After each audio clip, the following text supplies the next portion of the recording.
Você já sentiu sua voz sumir diante de alguém com presença forte? Já sentiu que não importa o que diga, a outra pessoa já venceu antes mesmo de você abrir a boca? Aquela sensação de que você está jogando um jogo onde as regras foram feitas para você perder. O chefe que te olha com aquele ar de superioridade. O colega que domina toda a conversa. A pessoa que entra no ambiente e todo mundo automaticamente se ajusta. E você? Você sente o peito apertar. Sente as palavras ficarem presas. Sente que precisa dizer algo inteligente, algo impressionante, algo que prove que você também tem valor. Então você fala demais, ou concorda rápido demais, ou tenta impressionar com histórias que nem você acredita. E sabe o que acontece? Você perde ainda mais. Porque pessoas fortes farejam insegurança a quilômetros de distância. Aqui vai a verdade que ninguém te conta. O problema não é a força do outro, é a sua reação a ela. Você está jogando no campo errado. Você está tentando vencer uma guerra de força quando deveria estar jogando xadrez. E xadrez não se joga com músculos, se joga com estratégia, com frieza, com o sistema que Maquiavel codificou há 500 anos e que continua matando o jogo até hoje. Porque enquanto você está tentando parecer forte, a pessoa realmente forte já percebeu que você está tentando. E isso é o fim. Porque tentar parecer forte é o maior sinal de fraqueza que existe. Vamos falar sobre o que realmente acontece quando você encontra uma pessoa forte. Essas pessoas não são fortes por acaso. Elas são fortes porque construíram uma imagem de autoridade. E essa imagem se alimenta de uma coisa muito específica: a necessidade de aprovação dos outros. Toda vez que alguém tenta impressioná-las, toda vez que alguém concorda rápido demais, toda vez que alguém se ajusta na cadeira ou muda o tom de voz, essas pessoas recebem confirmação. Confirmação de que a hierarquia está funcionando. De que elas estão no topo. De que você reconheceu o poder delas. E é aí que você perde. Porque poder, no final das contas, é uma construção de percepção. Não é real. É o que as pessoas concordam que é. Um chefe só tem poder sobre você se você acreditar que ele tem. Uma pessoa dominante só domina se você permitir que ela domine. E Maquiavel entendeu isso melhor que ninguém. Ele percebeu que o jogo do poder não é sobre quem é mais forte. É sobre quem controla a narrativa. E quem controla a calma, controla a narrativa. Sempre. Então aqui está o primeiro erro que você comete. Você entra no jogo emocional. A pessoa forte age com superioridade. E você reage. Você se defende. Você justifica. Você tenta provar seu valor. E com isso, você já perdeu. Porque você reconheceu que existe algo a ser provado. Você entrou na quadra que ela montou. E na quadra dela, as regras são dela. Você nunca vai ganhar ali. Nunca. A única forma de vencer é não jogar o jogo dela. É criar o seu próprio jogo. E no seu jogo, a autoridade é irrelevante. Força é irrelevante. O que importa é quem mantém o controle emocional. Agora vem a estratégia que vai mudar tudo para você, o espelho frio. Funciona assim. Quando alguém tenta te dominar, você não reage. Você não se defende. Você não tenta impressionar. Você simplesmente reflete de volta, sem emoção, sem validação, sem reconhecer que existe um ataque. Porque a pessoa forte espera uma de duas coisas: submissão ou resistência. Se você se submete, ela venceu. Se você resiste, ela tem o conflito que alimenta o ego dela. Mas se você não faz nenhum nem outro, se você só observa, processa e responde com neutralidade absoluta, ela não sabe o que fazer com você. E é aí que o jogo vira. Porque pessoas acostumadas a dominar precisam de reações previsíveis. Elas precisam que você entre no papel de inferior ou de desafiante. São os únicos papéis que elas sabem lidar.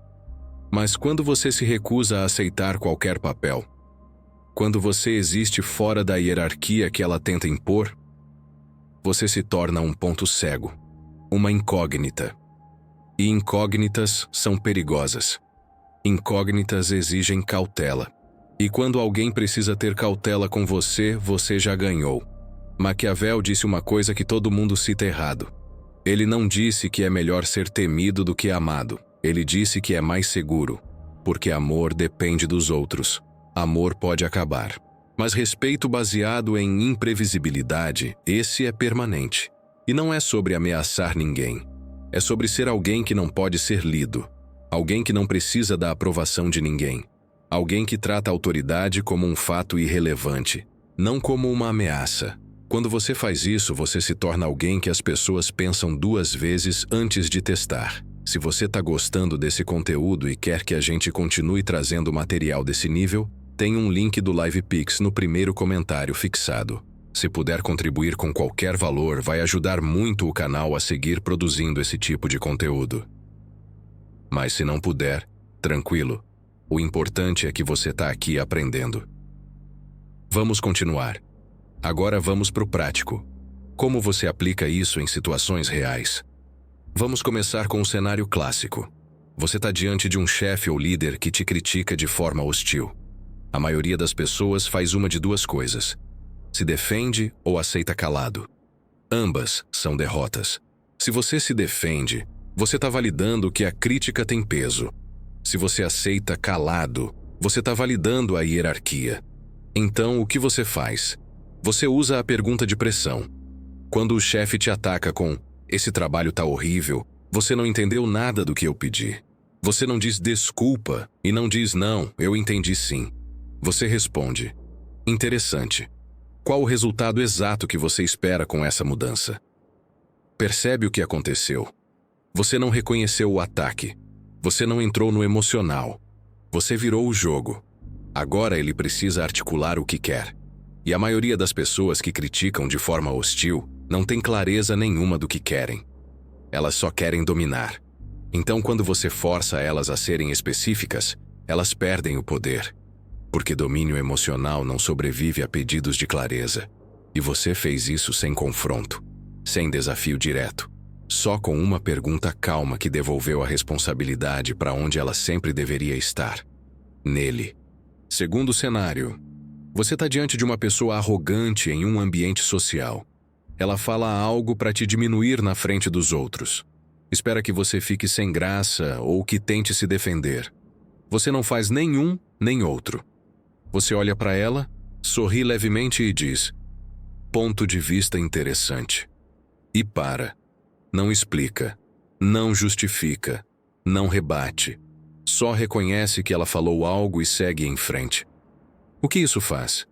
Desestabiliza completamente. Porque ela esperava conflito ou submissão. E você deu indiferença educada. Você tratou a opinião dela como algo tão irrelevante que nem vale a pena discutir. E isso corrói o ego de qualquer um que tenta dominar. Porque no fundo, eles precisam da sua reação. Sem ela, eles ficam no vácuo. E aqui está o segredo. O silêncio é sua arma mais poderosa. Pessoas que tentam dominar preenchem o silêncio com mais dominação. Mas se você está confortável no silêncio, se você não sente necessidade de preenchê-lo, você vira a pessoa mais forte na sala. Porque conforto com silêncio demonstra uma coisa: você não precisa validar nada. Você não precisa provar nada. Você simplesmente existe. E existência sem necessidade de validação é a forma mais pura de poder que existe. Terceiro cenário. Reunião social onde você normalmente se sente pressionado a falar, a participar, a mostrar que você também é relevante. Não faça isso. Fique quieto. Observe. E quando falar, fale pouco. Uma frase. Um comentário preciso. E volte para o silêncio. O que as pessoas vão perceber? Que quando você fala, tem peso. Porque você não desperdiça palavras. E peso é respeito. Alguém que fala o tempo todo perde credibilidade. Alguém que fala pouco e com precisão ganha autoridade. Porque as pessoas começam a prestar atenção no que você diz, não na quantidade que você diz.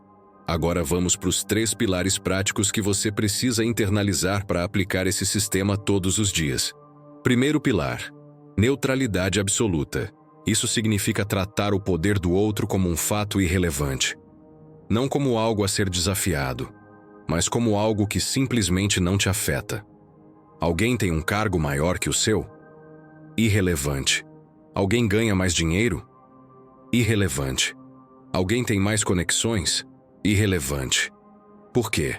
Porque nada disso muda quem você é. Nada disso te torna menor.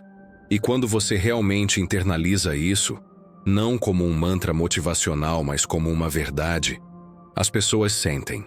Elas percebem que você não está jogando o jogo de comparação, e isso te coloca fora da hierarquia.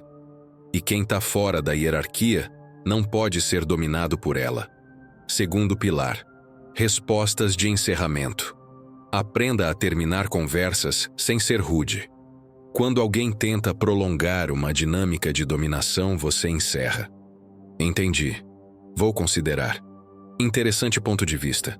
Frases curtas que não dão margem para continuação, que não abrem discussão, que não validam nem desafiam, só encerram.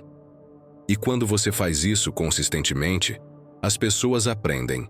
Com você, não tem debate infinito. Ou elas falam algo que vale a pena, ou você encerra e segue em frente. E isso cria um filtro automático. Pessoas que gostam de dominar pelo desgaste vão procurar outros alvos, porque com você não funciona. Terceiro pilar: a reversão de energia. Deixe que a pessoa forte gaste toda a energia dela tentando te decifrar enquanto você permanece como um espelho. Isso é exaustivo para quem está acostumado a dominar. Eles estão acostumados a ter reações imediatas, a saber onde pisam. Mas com você, eles não sabem. Então eles testam, tentam provocar, tentam te encaixar em uma categoria. E você? Você só continua sendo neutro. Continua respondendo com calma. Continua sendo imprevisível. E eventualmente, eles cansam. Porque dominar alguém que não reconhece a tentativa de dominação é impossível. É como tentar brigar com alguém que não levanta os punhos. Não tem como. E aqui está o resultado final de operar assim. Pessoas fortes começam a pensar 2 vezes antes de te testar. Não porque você ameaçou, não porque você confrontou, mas porque você se tornou uma incógnita. E incógnitas são perigosas. Ninguém quer testar alguém que não reage de forma previsível. Porque se você não reage com medo ou raiva, o que mais você tem guardado? Essa dúvida é suficiente. Essa dúvida cria respeito. E respeito baseado em imprevisibilidade é muito mais sólido que respeito baseado em força, porque força pode ser desafiada, imprevisibilidade não pode. E tem mais. Você vai perceber que pessoas que antes tentavam te diminuir vão começar a te tratar diferente. Não vão virar suas amigas, não vão te amar, mas vão te respeitar. E respeito é tudo que você precisa. Porque respeito significa que você não será mais o alvo fácil. Significa que quando houver uma discussão, sua palavra terá peso. Significa que quando você disser não, será levado a sério. E tudo isso sem você ter que levantar a voz uma única vez. Porque aqui está a verdade final que Maquiavel entendeu e que poucos aplicam. O verdadeiro domínio não é gritar mais alto, não é ter o cargo mais importante, não é ter a conta bancária mais gorda. O verdadeiro domínio é existir com tanta confiança interna que o ataque do outro pareça pequeno e frágil. É ser tão sólido na sua própria percepção de valor que a tentativa de alguém te diminuir não te atinge, porque você não precisa que ninguém valide quem você é. Você já sabe, e quando você já sabe, você se torna inabalável. E ser inabalável não significa não sentir, significa não reagir de forma que entregue poder. Você pode sentir raiva, frustração, desconforto, mas entre sentir e reagir existe um espaço. E é nesse espaço que mora o seu poder. É nesse espaço que você decide: eu vou deixar essa pessoa me tirar do eixo ou vou permanecer onde estou? E quando você escolhe permanecer, quando você escolhe não entrar no jogo emocional, você se torna algo que pessoas acostumadas a dominar não sabem lidar. Um oponente que não luta. E não lutar não é fraqueza. É a forma mais sofisticada de força. Porque lutar é previsível. Lutar é o que pessoas fracas fazem quando querem parecer fortes. Pessoas realmente fortes não precisam lutar. Elas só existem, e a existência delas é tão sólida que não precisa de validação externa, não precisa de confronto, não precisa provar nada. E quando você chega nesse nível, quando você realmente internaliza isso, algo mágico acontece. Você para de atrair conflitos, porque pessoas que gostam de dominar procuram alvos que reagem. E você não é mais um desses alvos. Então aqui está a promessa final. Aplique esse sistema e você vai perceber que o mundo inteiro muda ao seu redor. Não porque as pessoas mudaram, mas porque você mudou. Você deixou de ser alguém que pode ser lido, manipulado, dominado, e se tornou alguém que joga um jogo diferente. Um jogo onde calma é poder, onde silêncio é estratégia, onde neutralidade é domínio. E nesse jogo, você não precisa vencer ninguém. Você só precisa ser imprevisível o suficiente para que ninguém ouse te testar. E quando ninguém te testa, você já venceu. Sem guerra, sem conflito, só com a força silenciosa de alguém que sabe exatamente quem é e não precisa provar isso para ninguém.